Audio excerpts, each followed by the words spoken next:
जय श्री कृष्ण।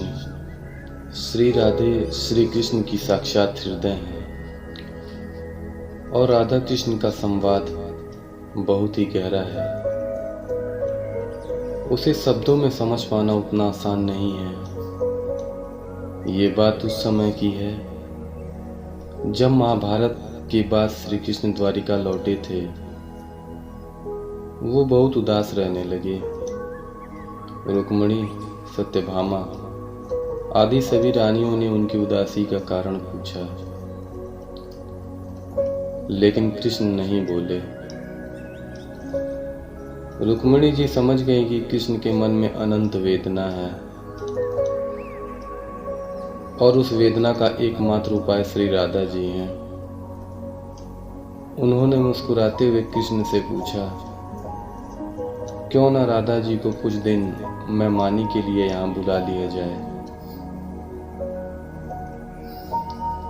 कृष्ण रुक्मिणी की ओर कृतज्ञता से मुड़े और हल्की सी मुस्कुराहट में अपनी स्वीकृति देते हुए वहां से चले गए। रुक्मिणी जी के आमंत्रण पर राधा जी द्वारिका आई और यह संवाद उसी समय का है। राधा जी का प्रश्न था, कितने वर्षों बाद द्वारिकाधीश आज ये घड़ी आई है। स्वर्ग सजे महलों में कैसे तुमको राधा याद आई है। द्वारिकाधीश शब्द सुन के कृष्ण तुरंत झेप गए। फिर कृष्ण की मनुहार थी, मत कहो द्वारिकाधीश, मैं तो तुम्हारा कान्हा हूं। क्यों समझ रही हो मुझे पराया, मैं तो जाना माना हूं। जब से बिछड़ा तुम सबसे, राधे मुझे विश्रांति नहीं। हरदम दौड़ा भागा हूं, मुझे किंचित शांति नहीं। फिर राधा जी ने अपने उलाने देने शुरू किए।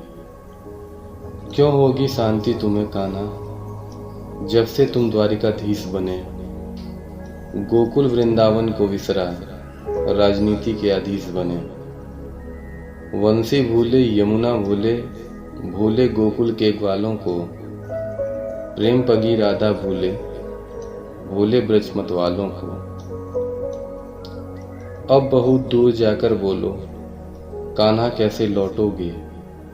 जो दर्द दिया ब्रज वनिताओं को, बोलो कैसे मिटोगे। एक समय था उठा गोवर्धन, ब्रजमंडल की तुमने रक्षा की। एक समय था अर्जुन को गीता में लड़ने की शिक्षा दी।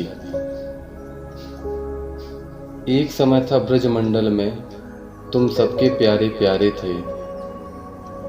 एक समय था जब हम सब तुम पर वारे वारे थे। कैसे कृष्ण महाभारत का कोई हिस्सा हो सकता है। कैसे कृष्ण प्रेम के बदले युद्ध ज्ञान दे सकता है। प्रेम शून्य होकर अब क्यों तुम प्रेम जगाने आए हो। भूल चुके तुम जिन गलियों को, क्यों अपनाने आए हो। मैं तो प्रेम पगी जोगंसी, सदा तुम्हारे साथ प्रिय। तुम विसराओ या रूठ के जाओ, मैं बोलूंगी सत्य प्रिय। फिर कृष्ण जी का दर्द छलका और उन्होंने राधा जी से कहा, सत्य कहा प्रिय राधे तुमने। मैंने जीवन मूल्यों को त्यागा है, लेकिन न किंचित सुख में रहा। ये कान्हा तुम्हारा अभागा है। विषम परिस्थितियों ने मुझ कान्हा को कूटनीति है सिखलाई। पर तुम्हारे इस प्रिय अबोध को राजनीति कभी नहीं भाई।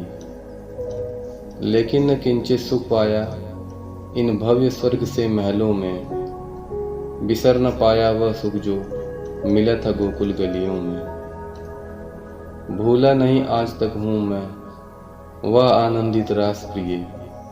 जीवन की आपाधापी में वे यादें सुगंधित पास प्रिय। नंद यशोदा और ब्रज वालों का ऋण कैसे चुका पाऊंगा।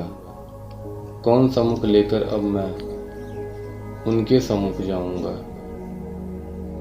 कई बार छोड़कर राजपाट आने का मन करता है, लेकिन कर्तव्यों के पालन में 100 बार ये मन मरता है।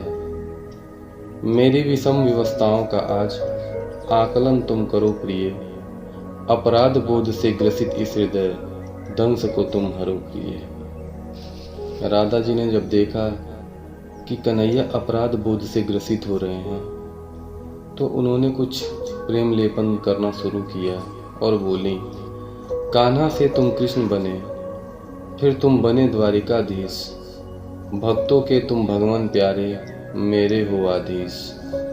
इस अपराध बोध से निकलो तुम, सबके प्रिय हो बनवारी, भक्तों के तुम तारण करता, राधा तुम पर वारी वारी।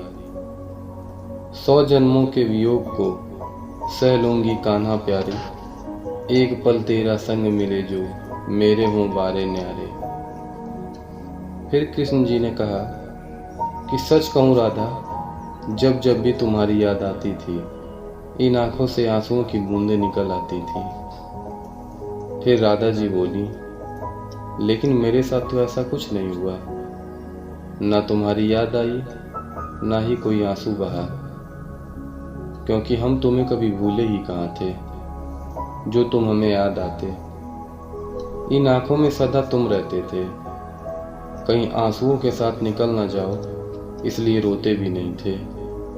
प्रेम के अलग होने पर तुमने क्या खोया, इसका एक आईना दिखाऊं आपको, कुछ कड़वे सच सुन पाओ तो सुनाऊं।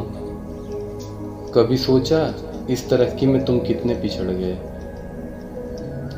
यमुना के मीठे पानी से जिंदगी शुरू की और समुद्र के खारे पानी तक पहुंच गए।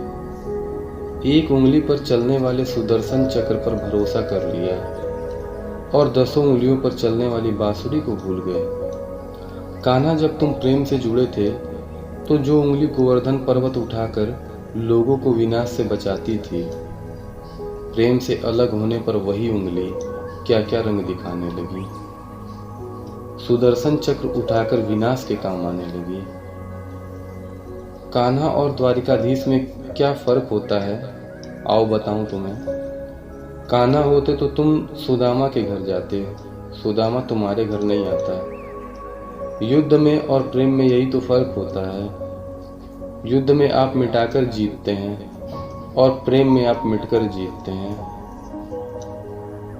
कान्हा प्रेम में डूबा हुआ आदमी दुखी तो रह सकता है, पर किसी को दुख नहीं देता। आप तो कई कलाओं के स्वामी हो, स्वप्न दूरदृष्टा हो, गीता जैसे ग्रंथ के दाता हो, पर आपने क्या निर्णय किया। अपनी पूरी सेना कौरवों को सौंप दी और अपने को पांडवों के साथ कर लिया। सेना तो आपकी प्रजा थी, राजा तो पालक होता है, उसका रक्षक होता है। आप जैसा महाज्ञानी उस रथ को चला रहा था जिस पर बैठा अर्जुन आपकी ही प्रजा को मार रहा था। अपनी प्रजा को मरते देख आप में करुणा नहीं जगी, क्योंकि आप प्रेम से शून्य हो चुके थे। आज भी धरती पर जाके देखो, अपनी द्वारिकाधीश वाली छवि को ढूंढते रह जाओगे। हर घर हर मंदिर में मेरे साथ ही खड़े नजर आओगे। आज भी मैं मानती हूँ कि लोग गीता के ज्ञान की बात करते हैं, उनके महत्व की बात करते हैं, मगर धरती के लोग युद्ध वाले द्वारिकाधीश पर नहीं, प्रेम वाले कान्हा पर भरोसा करते हैं। गीता में मेरा नाम दूर दूर तक नहीं है, पर आज भी लोग उसके समापन पर राधे राधे करते हैं।